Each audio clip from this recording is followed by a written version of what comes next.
tu by sme mohli stráviť celý večer a len pri tejto jednej myšlienke, čo Ježiš robil. Pretože v ňom bola plnosť Boha, plnosť Božej slávy, plnosť Božej prítomnosti bola v ňom. A preto kamkoľvek Ježiš išiel, v malých dávkach rozdával nebo. A vždy, keď sa niekoho dotkol, napríklad Bartimea, keď sa ho dotkol, on mu priniesol dávku neba.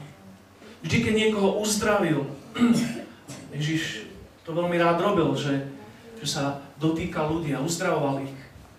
Tak im prinášal v malých dávkach nebo. A dovolil im, aby zažili kúsok z toho, čo má Boh pre nich pripravené neskôr. Biblia to hovorí tak, že čo oko nevidelo, čo ucho nepočulo, čo na srdce človeka nevstúpilo, to je to, čo Boh pre nás pripravil. A ja som si vždy myslel, že to je až potom na neskôr. Zomrie, starý, zomrie. Ale hneď ďalšia veta tým istým dychom dodáva, že ale nám to Boh zjavil cez Svätého Ducha. Takže to nie je len na potom, na neskôr, to, čo oči nevideli, čo ucho nepočulo, čo na srdce človeka nevstúpilo, čo Boh nás pripravil, ale to je niečo, čo Boh nám chce cez svojho ducha dať zažiť už teraz. Už teraz môže zažiť kus neba na zemi. Pretože Ježiš ho priniesol na zem. Keď bol Ježiš predvolaný pred Piláta, a Pilát ho konfrontovala, a potom neskôr ho dal pribiť na kríž, a Ježiš mu povedal, moje kráľovstvo nie je odtiaľto. Pretože on vedel, že jeho kráľovstvo je z iného sveta, jeho kráľovstvo je v nebi.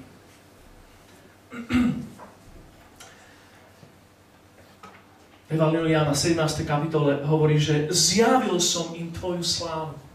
Už keď prišiel ku koncu svojho príbehu, už keď prišiel tesne pred kríž a modlí sa k Otcovi, tak tam vlastne hovorí, že misia sa skončila.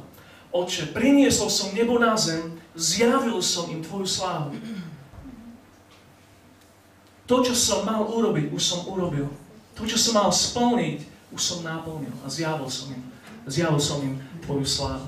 Božia sláva je niečo, čo sme veľa spievali dnes večer. Božia sláva je atmosféra, alebo chuť, alebo prítomnosť neba. Je to prostredie, ktoré obkolesuje Boží trón. To je Božia sláva. A Ježiš hovorí, ja som im ukázal, som im zjavil, dal som im ochutnať Božiu slávu. A on to robil dvoma spôsobmi. A jeden spôsob je ten, že povedal, že kopíroval svojho otca v nebi. On povedal, že čokoľvek počujem svojho otca hovoriť, to hovorím. A čokoľvek vidím svojho otca robiť, to je to, čo robím aj ja. Tým, že kopíroval svojho otca, a Ježiš mal s otcom úzky vzťah.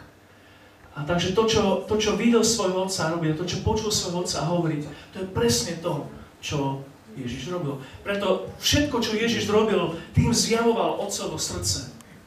A každý jeden zázrak, ktorý vykonal, každá jedna kázeň, ktorú kázal, zjavovala srdce jeho otca. A druhá vec, ako to Ježiš dokazoval na zemi, je to, že jednal nadprirodzene.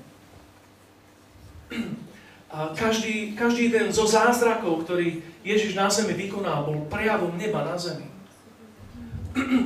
Hneď prvý zázrak, ktorý spravil, bolo to, že premenil vodu na víno. Asi to všetci poznáte. Bol na svadbe a svadby vtedy trvali 7 dní. To by bolo nad môj rozpočet. 7 dní. A na konci už nemali víno. Čo bol hrozný trapas? Pretože vtedy boli iba 2 druhy nápojov a to bolo voda a víno. A Ježiš urobil ten známy zázrak, že premenil vodu na víno a potom povedal, že, je to v Jánovi 2. kapitole 11, že toto bol začiatok znamení, aby tým ukázal Božiu slávu. To znamená, že cez každý zázrak, cez tento začiatočný, ale aj cez všetky ostatné Ježiš zjavoval Božiu slávu, zjavoval nebo na zemi.